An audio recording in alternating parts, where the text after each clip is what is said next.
Assalamualaikum warahmatullahi wabarakatuh. Bahawa Dewan ini membahaskan usul mengenai perkara tertentu berkepentingan orang ramai dan perlu disegerakan, iaitu membincangkan insiden serangan di Masjid An-Nur dan Linwood di Christchurch, New Zealand. Pada hari Jumaat 15 Mac 2019, dunia dikejutkan dengan tragedi serangan pengganas di Masjid An-Nur dan Linwood di Christchurch, New Zealand. Menurut kenyataan terkini polis New Zealand, seramai 50 orang telah terbunuh dan 50 orang cedera. Mangsa-mangsa tersebut dibunuh ketika sedang mengerjakan solat jemaat. Mereka menjadi mangsa hanya semata-mata kerana pegangan kepercayaan agama mereka. Serangan tersebut tiada tujuan lain melainkan untuk menanam kebencian dan mendorong keganasan di merata dunia. Pelaku keganasan tersebut cuba mendorong orang Islam untuk melakukan serangan balas. Di samping itu, mereka cuba menimbulkan ketakutan dan sangka buruk di kalangan penganut bukan Islam terhadap orang-orang Islam. Tragedi ini ternyata amat mengerikan lagi keji dan suatu tindakan pengecut. Warga dunia yang cintakan keamanan termasuk di Malaysia harus menyatakan sikap dan mengecam keganasan tersebut. Kita tidak harus membenarkan sesiapa juga untuk merusakkan kerukunan yang telah terbina atau untuk menanam rasa takut antara satu sama lain. Islam, begitu juga agama lain, amat menegaskan peri pentingnya memelihara keamanan. Islam mengajak kita meraihkan perbezaan. Agama Islam dan penganutnya tidak wajar dimusuhi kerana ajaran Islam mengajak menghormati antara satu dengan yang lain. Insiden di New Zealand itu menjadi pengajaran kepada kita di Malaysia untuk terus memelihara kerukunan, keharmonian dan kedamaian masyarakat majmuk dan tidak sesekali mendukung politik kebencian yang memecah belah. Tragedi ini juga menjadi peringatan kepada kita untuk mendepani cabaran-cabaran kita hadapi dalam dunia ini.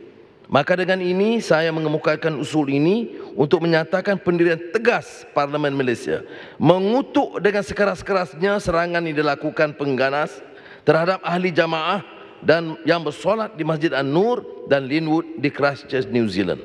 Saya mengusulkan Parlimen Malaysia supaya menzahirkan simpati kepada mangsa dan keluarga mereka akibat keganasan tersebut.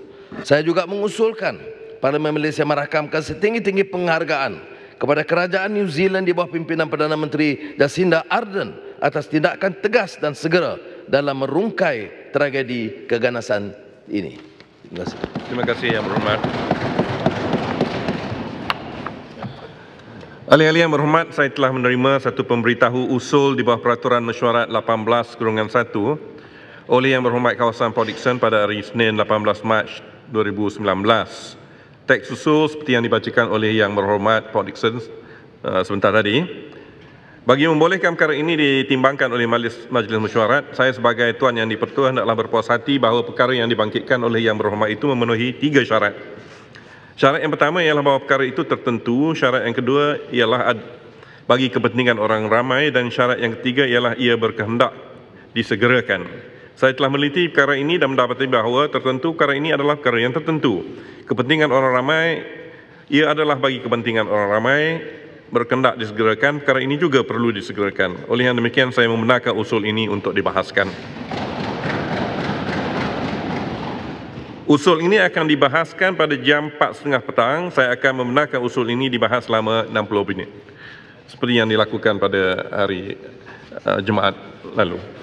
Bagi membolehkan usul ini dibahaskan di dalam Majlis Mesyuarat, ianya perlu diputuskan melalui satu usul. Dengan demikian, saya minta seorang menteri untuk mencadangkan usul dikemukakan. Sekian, terima kasih. Silakan Menteri. Terima kasih, Tuan Ketua.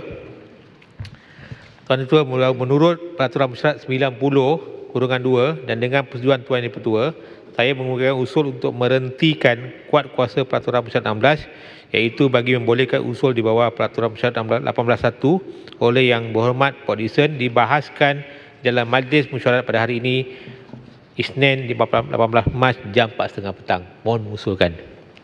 Datuk Yang di-Pertua, saya sokong. Terima kasih. Ahli-ahli yang berhormat, sekarang saya kemukakan masalah kepada majlis untuk diputuskan. Masalahnya ialah usul seperti yang dikemukakan tadi, hendaklah disetujukan. Ahli-ahli yang bersetuju kata bersetuju. Yang tidak kata tidak.